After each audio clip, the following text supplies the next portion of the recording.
Bismillahirrahmanirrahim. Assalamualaikum warahmatullahi wabarakatuh. Innal hamdalillah, segala puji bagi Allah Subhanahu wa taala. Nahmaduhu wa nasta'inuhu wa nastaghfiruh. Kita memujinya, memohon pertolongan kepadanya dan memohon ampun darinya. Wa na'udzu billahi min syururi anfusina wa min sayyiati a'malina, dan kita memohon perlindungan dari Allah dari segala keburukan yang ada pada diri kita, dan kita memohon perlindungan dari Allah dari keburukan perbuatan kita. May yahdihillahu fala mudhillalah, barang siapa yang Allah beri petunjuk, maka tidak ada sesuatu pun di muka bumi ini yang mampu menyesatkannya. Wa may yudlilhu fala hadiyalah, dan barang siapa, aku bersaksi bahwa tiada Tuhan selain Allah, Dia yang Maha Esa, tidak tiada sekutu baginya. Wa asyhadu anna Muhammadan abduhu wa rasuluhu la nabiyya ba'da, dan aku bersaksi bahwa Muhammad adalah utusan dan hamba Allah dan tidak ada nabi setelahnya. Allahumma salli ala Muhammad wa ala ali Muhammad kama sallaita ala Ibrahim wa ala ali Ibrahim innaka Hamidum Majid. Allahumma barik ala Muhammad wa ala ali Muhammad kama barakta ala Ibrahim wa ala ali Ibrahim innaka Hamidum Majid. Wa qala Allah ta'ala fil Qur'an al-Karim, ya ayyuhalladzina amanu taqullaha haqqa tuqatih wa la tamutunna illa wa antum muslimun. Wahai orang-orang yang beriman, bertakwalah kepada Allah dengan sebaik-baiknya takwa, dan janganlah kalian mati kecuali dalam keadaan Islam. Ya ayyuhan nasu taqu rabbakum, wahai manusia, bertakwalah kepada Rabb kalian, alladzi khalaqakum min nafsin wahidah, yang telah menciptakan kalian dari jiwa yang satu, yaitu Nabi Adam alaihi salam. Wa khalaqa minha zawjaha, dan dialah yang menciptakan pasangan baginya, yaitu Hawa. Wa batha minhuma rijalan katsiran wa nisaa, dan Allah lah yang memunculkan dari mereka berdua keturunan dari laki ataupun perempuan. Innallaha kana 'alaikum raqiba, dan sesungguhnya Allah mengawasi kalian. Ya ayyuhalladzina amanu taqullaha, wahai orang-orang yang beriman, bertakwalah kepada Allah, wa qulu qawlan sadida, dan berkatalah dengan perkataan yang benar. Yuslih lakum a'malakum wa yaghfir lakum dzunubakum, maka dengan perkataan yang benar itu akan memperbaiki amalan-amalanmu, dan Allah akan mengampuni dosa-dosamu. Wa may yuti'illaha wa rasulahu faqad faza fawzan 'azima, dan barang siapa yang mentaati Allah dan Rasulnya, maka baginya lah sebenar-benarnya kemenangan. Amma ba'd. Allahu akbar, Allahu akbar, Allahu akbar. La ilaha illallah wallahu akbar. Allahu akbar walillahil hamd. Alhamdulillah, kita panjatkan puji syukur pada Allah Subhanahu wa taala. Hari ini, hari yang dimana Rasulullah pernah bertanya kepada para sahabatnya. Rasulullah bertanya, ya ayuhan nas, wahai manusia, ayyu yaumin hadha, hari apa ini? Lalu para sahabat menjawab, qalu hadha yaumun haram, ini adalah hari yang suci. Lalu Rasulullah bertanya kembali, fa ayyu baladin hadha, dan tempat apa ini? Lalu mereka menjawab, qalu baladun haram, ini tempat yang suci, yaitu Mekah. Lalu Rasulullah bertanya kembali, fa ayyu syahrin hadha, bulan apa ini? Kata Rasulullah SAW. Lalu para sahabat menjawab, hadza syahrun haram, dan ini adalah bulan yang suci.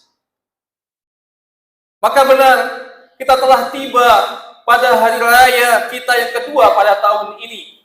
Setelah kita kemarin melaksanakan hari raya Idul Fitri, dan sekarang kita telah sampai pada bulan Dzulhijjah, bulan yang haram, bulan yang suci. Di hari-hari yang suci, 10 awal dari bulan Dzulhijjah, 9 hari telah kita beribadah, beramal, dan sekarang kita sudah mencapai puncak dari bulan yang haram, yaitu bulan Dzulhijjah. Hari ini seluruh umat Islam melaksanakan salat Idul Adha, merayakan hari rayanya yang sepantasnya kita bergembira karena hari ini adalah hari emas kita sebagai umat Islam. Saudara-saudara kita di Mekah, di Saudi sana melaksanakan haji, ibadah yang agung, salah satu ibadah yang diwajibkan bagi seluruh umat manusia. Walillahi 'alan nasi hajjul baiti man istata'a ilaihi sabila. Dan kewajiban bagi manusia kepada Allah berhaji ke Mekah. Hijjul baiti man istata'a, bagi yang mampu untuk melaksanakannya. Hari ini adalah hari persatuan bagi kita. Bagaimana tidak? Jutaan umat manusia berkumpul di Mekah Al-Mukarramah, baladun haram, tanah suci. Tanpa batas bangsa, tanpa batas negara, tanpa batas suku ataupun ras, kulit atau segala macamnya, mau yang kaya ataupun miskin, hitam, kuning, putih kulitnya, semua berkumpul menjadi satu, yaitu kaum Islam, kaum muslimin, dengan pakaian yang sama, pakaian ihram, di tempat yang sama, bersujud kepada tujuan arah yang sama, untuk beribadah kepada Allah Subhanahu wa Ta'ala. Maka sebaik-baiknya persatuan adalah hari ini. Janganlah kita berpecah dengan permasalahan-permasalahan khilafiyah. Permasalahan-permasalahan yang masih diperselisihkan bagi ulama. Ada yang kemarin Idul Adha, ada yang sekarang, itu permasalahan yang masih diperselisihkan. Tapi jangan sampai hari yang seharusnya kita bersatu, seluruh umat Islam bergembira, melaksanakan ibadah yang sama, tanpa dibatasi apapun, malah kita berpecah belah. Na'udzubillahi min dzalik. Lalu yang kedua, pada hari ini insya Allah kita akan melaksanakan ibadah kurban. Ibadah kurban adalah ibadah yang dimana disyariatkan tidak hanya untuk umat Islam di zaman Nabi Muhammad SAW, tapi bagi seluruh umat yang ada. Allah Subhanahu wa Ta'ala berfirman, walikulli ummatin ja'alna mansaka, dan bagi setiap umat kami jadikan baginya syariat berkurban. Liyadhkuru ismallah ala ma razaqahum min bahimatil an'am, agar mereka mengingat rezeki-rezeki yang telah Allah berikan dari hewan-hewan ternak. Maka hendaknya ketika seseorang berkurban, dia akan selalu mengingat, daging ini yang aku persembahkan kepada Allah Subhanahu wa Ta'ala, daging ini yang telah aku makan selama ini, waktunya untuk saatnya berbagi, waktunya korbankan ini untuk ibadah Allah Subhanahu wa Ta'ala. Lalu Allah melanjutkan firman-Nya, fa ilahukum ilahu wahid falahu aslimu, dan Tuhan kalian adalah Tuhan yang satu, maka kepadanya lah, hendaknya lah kepadanya kita menyerahkan diri ini. Allahu Akbar, Allahu Akbar, Allahu Akbar, walillahil hamd. Alhamdulillah, pada kesempatan kali ini kita bisa melaksanakan untuk berkurban untuk kesekian kalinya. Tidak banyak dari kita yang masih diberi kesempatan oleh Allah Subhanahu wa Ta'ala untuk merasakan, untuk menikmati hari raya Idul Adha bersama di sini. Banyak sudah yang berguguran, bukan hanya dari tahun lalu, mungkin dari semenjak setelah selesai Idul Fitri, sudah banyak yang tidak sempat merasakan kembali nikmatnya merasakan hari raya Idul Adha pada hari ini. Maka hendaknya kita bersyukur kepada Allah Subhanahu wa Ta'ala atas kesempatan yang telah diberi. Hari Raya Kurban tidak lepas dari kisah Nabi Ibrahim alaihissalam, di mana kisah beliau yang sangat menginspirasi, yang sangat luar biasa. Sebagaimana yang Allah firmankan, Inna Ibrahim kana ummatan. Sesungguhnya Nabi Ibrahim adalah tauladan, adalah pemimpin qanitan lillah, yang patuh dan taat kepada Allah, hanifan wa lam yakun minal musyrikin. Dan Nabi Ibrahim dikenal dengan bapaknya tauhid, Khalilullah, kekasihnya Allah yang pertama sebelum Nabi Muhammad SAW.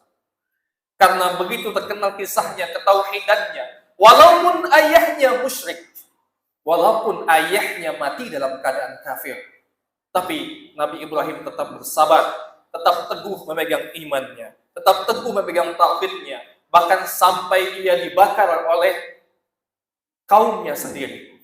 Lalu Allah selamatkan dia. Dan ini termasuk ujian-ujian yang dialami.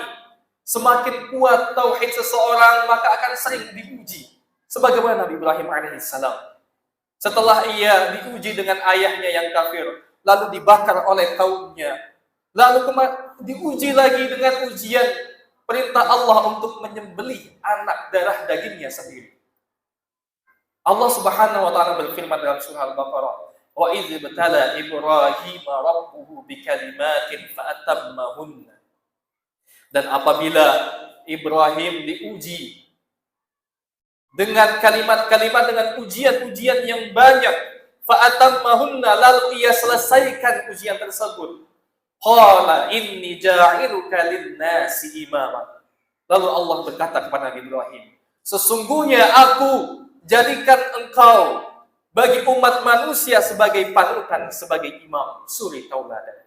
Maka hendaknya hari raya ini kita selalu mengingat sejarah Nabi Ibrahim alaihissalam, di mana beliau memegang teguh tauhidnya kepada Allah Subhanahu wa taala. Lalu bagaimana kisahnya? Yaitu ketika berawal dari mimpi Nabi Ibrahim alaihissalam. Falamma balagha ma'ahu sa'ya, ketika Nabi Ismail alaihissalam sudah berumur dewasa, sudah mampu untuk berfikir bekerja sama bersama Ibrahim alaihissalam.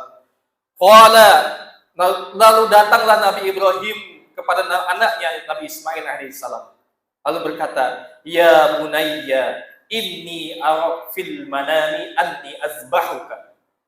Sesungguhnya aku melihat di mimpiku tadi malam bahwa aku diperintahkan untuk menyembelihmu. Fanzur madza tara. Karena Nabi Ibrahim, coba perhatikan, lihatlah apa pendapatmu tentang mimpi ini. Lalu apa jawaban Nabi Ismail? Jawaban sungguh tidak berbeda jauh dengan kekuatan ketauhidan ayahnya Nabi Ibrahim alaihissalam. Apa kata Nabi Ismail? Qala ya abati if'al ma tu'mar. Wahai ayahku, kerjakanlah apa yang diperintahkan kepadamu. Satajiduni insyaallah minas sabirin. Insyaallah engkau akan mendapatiku termasuk orang-orang yang sabar. Allahu akbar. Suatu jawaban yang luar biasa. Ketika seorang anak akan dikorbankan tanpa bertanya kepada ayahnya, kenapa ya abadi, kenapa ayahku? Kenapa harus aku yang dikorbankan? Kenapa aku harus menjadi korban? Tanpa tanda tanya sedikit pun. Apa katanya? Wa abadi if'al ma tu'mar. Kerjakan apa yang diperintahkan kepadamu. Sungguh ketauhidan yang luar biasa.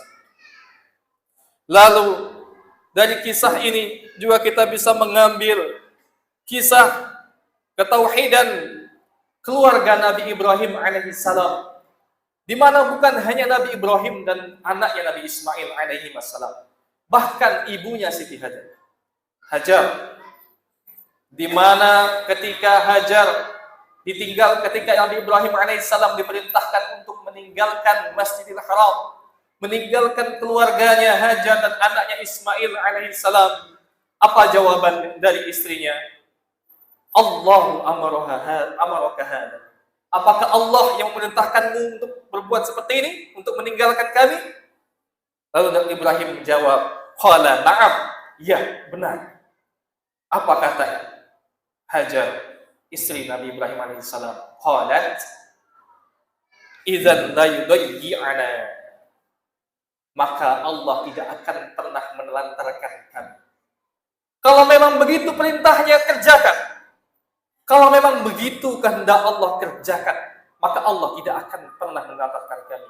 Inilah yang seharusnya ada pada umat Islam. Bagaimana generasi-generasi awal kita, ketika sebuah perintah itu datang, tidak pernah ditanyakan. Datang perintah untuk sholat, kerjakan. Datang untuk perintah untuk berpuasa Ramadan, kerjakan. Tanpa ditanya sedikit pun. Tidak ada yang, kenapa ya Rasulullah kita harus berpuasa?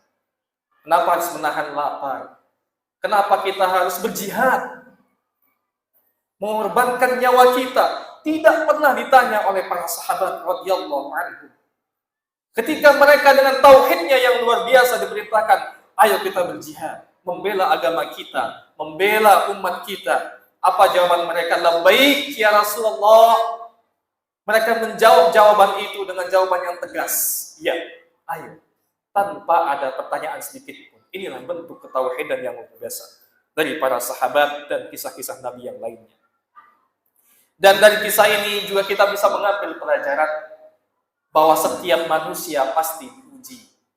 Allah Subhanahu wa taala berfirman, "Ahasiban nas ayyutraku ayyakulu amanna wa hum la yuftanun."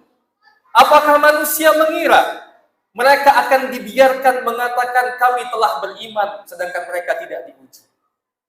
Am hasibatum an tadkhulul jannah walamma ya'tikum mathalul ladzina khalau min qablikum. Apakah kalian mengira kalian akan masuk surga dengan begitu saja sedangkan kalian belum diuji sebagaimana ujian umat-umat sebelum kalian? Ayat ini, dua ayat ini jelas mengatakan bahwa setiap yang bernafas pasti akan diuji. Apalagi Nabi. Sebagaimana para sahabat bertanya kepada Nabi Muhammad SAW, ya Rasulullah, apa dengannya? Kemudian yang serupa dengannya. Fayubtala rajulu ala hasabi dinihi. Maka seseorang akan diuji sesuai dengan kadar tauhidnya, imannya. Fa in kana dinuhu sulban, kalau seandainya imannya kuat, tauhidnya kuat, ishtadda bala'uhu, maka akan besar pula ujiannya. Wa in kana fi dinihi riqqatun, tapi kalau seandainya imannya lemah, fa ubtiliya ala hasabi dinihi, maka dia akan diuji sesuai dengan kadar imannya. Bukan berarti bahwa kalau kita ingin supaya diujinya ringan sudah tak usah beriman, atau berimannya biasa-biasa saja sehingga ujiannya ringan. Tidak. Malah dengan iman dan tauhid yang lemah, kita belum tentu bisa lulus dengan ujian, dengan godaan. Bisa jadi gara-gara lemahnya iman kita, kita terjerumus kepada kesyirikan, kepada kekufuran, karena nggak tahu mana syirik, mana yang kufur. Na'udzubillahi min dzalik.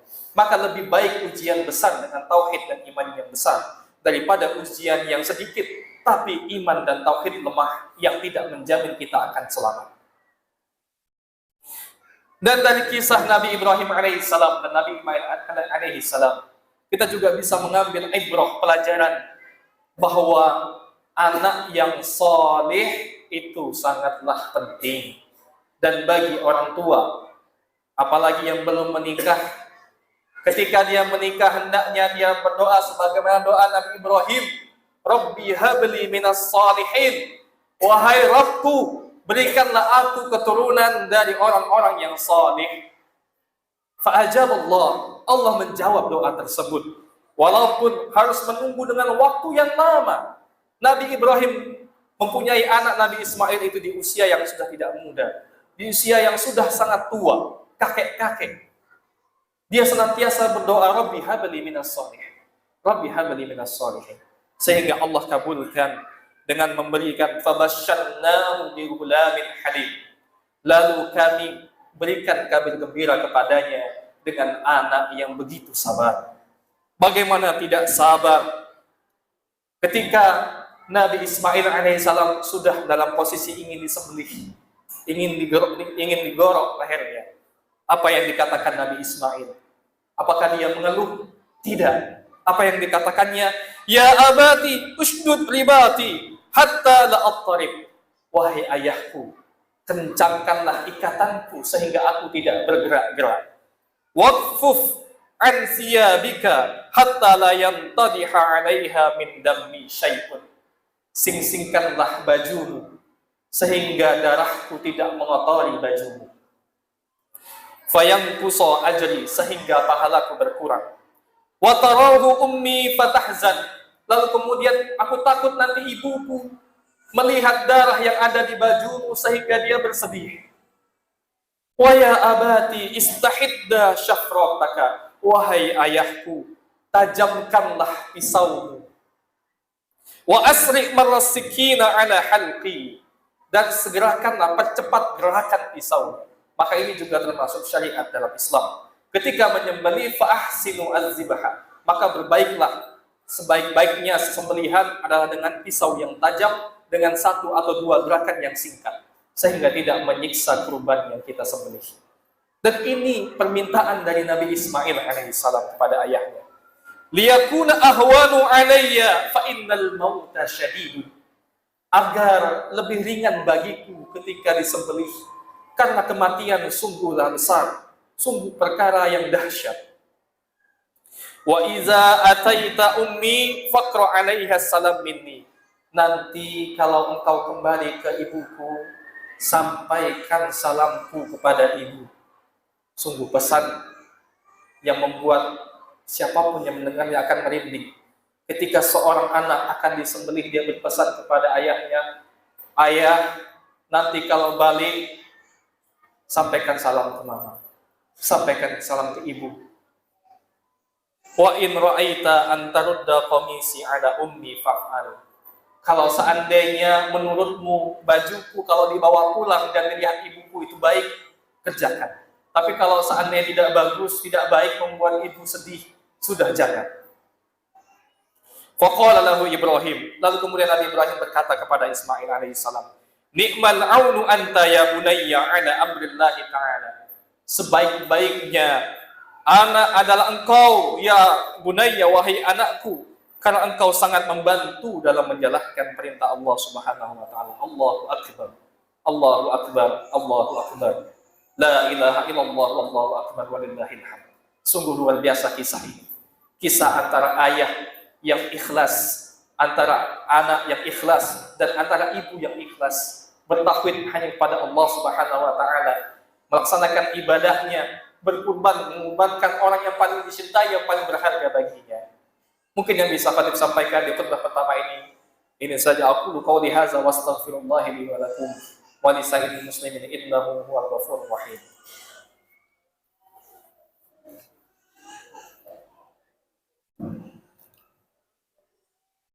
Alhamdulillahirabbil alamin. Alhamdulillahi wa kafa wa salatu wa salamu ala rasulih Mustafa wa ala alihi wa ashabihi wa man tabi'ahum bi ihsanin ila yaumil qiyamah. Tentu telah kita saksikan banyak pelajaran yang bisa diambil daripada Nabi Ibrahim alaihissalam dan Nabi Ismail alaihissalam. Bagaimana sabarnya mereka dalam menghadapi ujian, bagaimana kesalehan seorang anak ketika mendapatkan suatu perintah yang mungkin baginya itu sangat menyakitkan, tapi dengan ketauhidan yang luar biasa mereka mampu melewati semuanya. Lalu falamma aslama wa tallahu lil jabin. Tak kala keduanya telah berserah diri dan Nabi Ibrahim membalingkan anaknya, wa nadainahu ayya Ibrahim, dan kami memanggilnya wahai Ibrahim, qad sadaqta ru'ya inna kadzalika najzil muhsinin. Sesungguhnya engkau telah membenarkan mimpimu, engkau telah beriman dengan mimpimu, engkau telah taat dengan perintah yang datang kepadamu. Inna kadzalika najzil muhsinin. Sesungguhnya kami juga, demikianlah kami memberi balasan kepada orang-orang yang berbuat baik. Inna hadza lahuwal bala'ul mubin. Sesungguhnya ini adalah ujian yang nyata. Wa fadainahu bizabhin azim. Kemudian ketika Nabi Ibrahim mulai menggesekkan pisaunya di leher Ismail, digantilah Ismail dengan domba yang besar.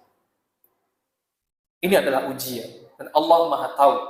Allah tidak mungkin berbuat kezaliman. Allah tidak mungkin berbuat tidak adil.